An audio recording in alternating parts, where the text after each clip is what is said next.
Como ya hemos visto, Las avispas es una obra que se representa por primera vez en las fiestas leneas, en el 422 a.C.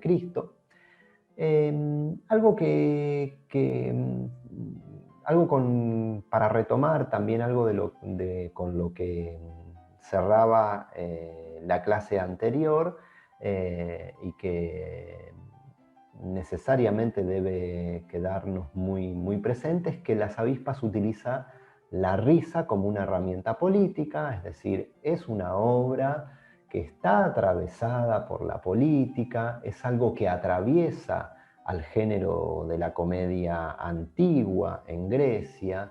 Esto hay que tenerlo muy presente porque luego de la comedia antigua en términos históricos aparece lo que se conoce como la comedia nueva,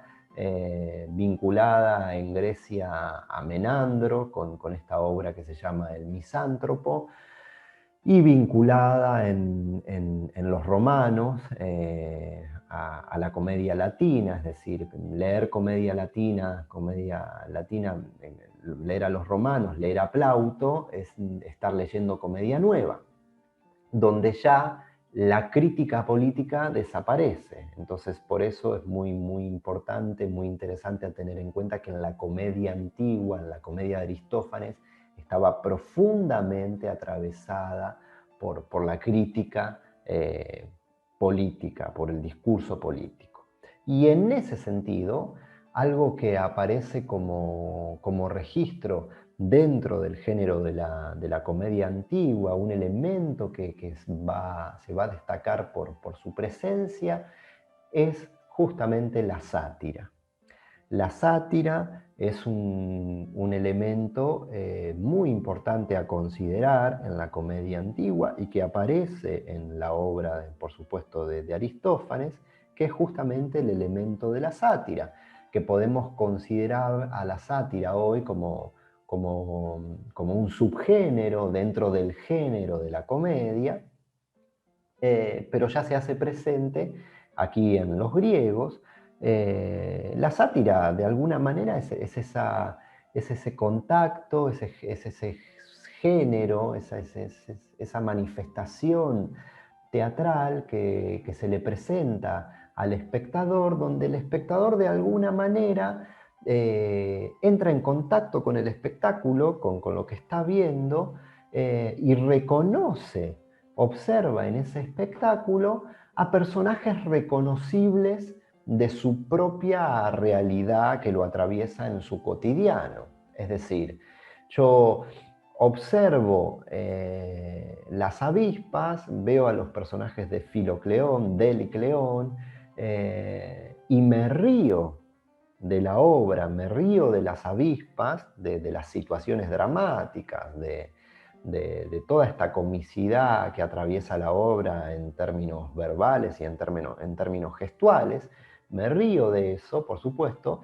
pero también como espectador me estoy riendo en complicidad con el autor a partir de este reconocimiento que hago de esos personajes que aparecen en la obra, reconocibles de mi realidad. Los jueces, la crítica a Cleón, es decir, la sátira está atravesada de alguna manera por esta especie de dualidad, es decir, de reírme de un personaje por su contenido dramático de situación, pero también reírme de ese personaje porque reconozco en él a un sujeto de mi propia realidad, un sujeto determinado o un sujeto social de mi realidad que aparece satirizado en ese espectáculo que estoy observando.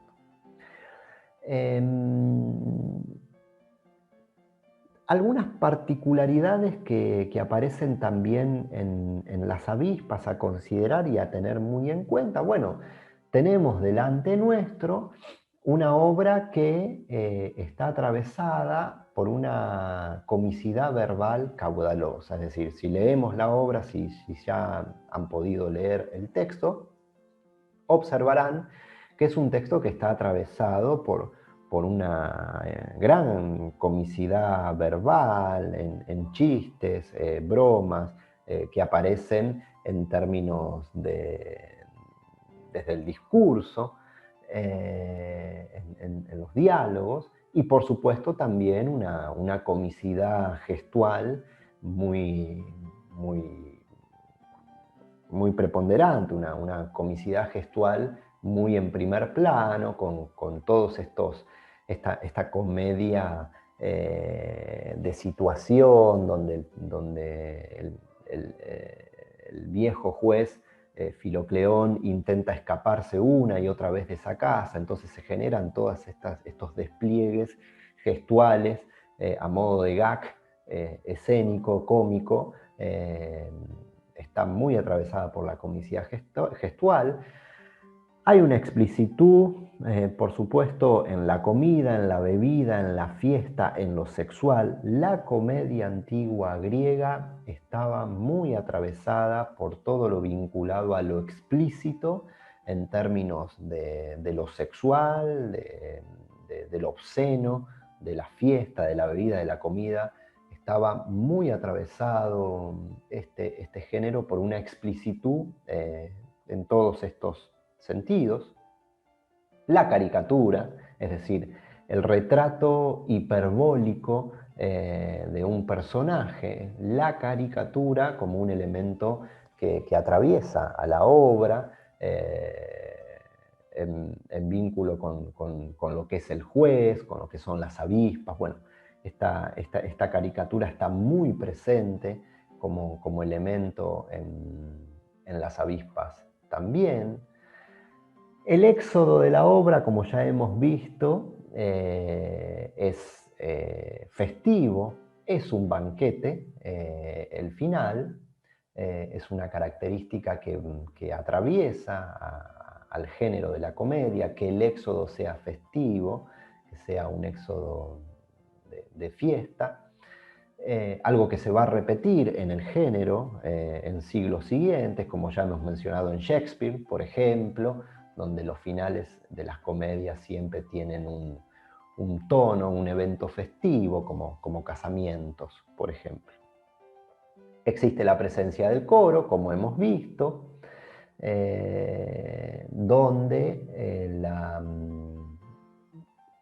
donde uno de los rasgos esenciales es, como también ya hemos visto, la presencia de la parábasis. Es una comedia de situación, es decir, el hecho cómico se desenvuelve por el planteo situacional de la obra, por lo que se genera situacionalmente en la obra, por eso es una comedia de situación, estos momentos de escape, de fuga, todos estos episodios son los episodios, el banquete final, el armado de un juzgado en la casa, todos estos episodios son situacionales, que producen el hecho cómico. Y como bien lo decía, lo explicaba recién, la comedia antigua es la antesala de lo que será luego después la comedia nueva, donde esto aparecerá con el misántropo de Menandro, también en Grecia, pero también fundamentalmente las obras que tenemos hoy a nuestro alcance, completas, y donde podemos leer comedia nueva, es justamente en Plauto, autor romano, es decir, la comedia latina. Leer comedia latina es leer comedia nueva, donde ya nos vamos a encontrar con algunas particularidades diferentes que difieren de la comedia antigua. Por ejemplo,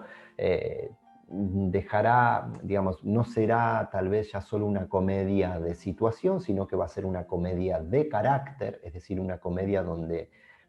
tomará el centro un personaje, como por ejemplo El militar fanfarrón, que es una obra de Plauto, donde por lo que entendemos, la obra ya se llama El militar fanfarrón, es decir, pone a un personaje por relieve, por eso pasa a ser una comedia de carácter. Otras particularidades que va a tener es que el coro ya no va a estar presente, va a desaparecer el coro. Hay una serie de características que hacen que la comedia nueva difiera de lo que es la comedia antigua, como por ejemplo también estoy intentando hacer memoria en relación a esto, pero por ejemplo también lo que tiene que ver, como ya lo hemos mencionado en una de estas clases, desaparece todo lo que tiene que ver con la crítica política, es decir, lo que se aborde como situación dramática va a obedecer ya a situaciones particulares y no políticas. Eh,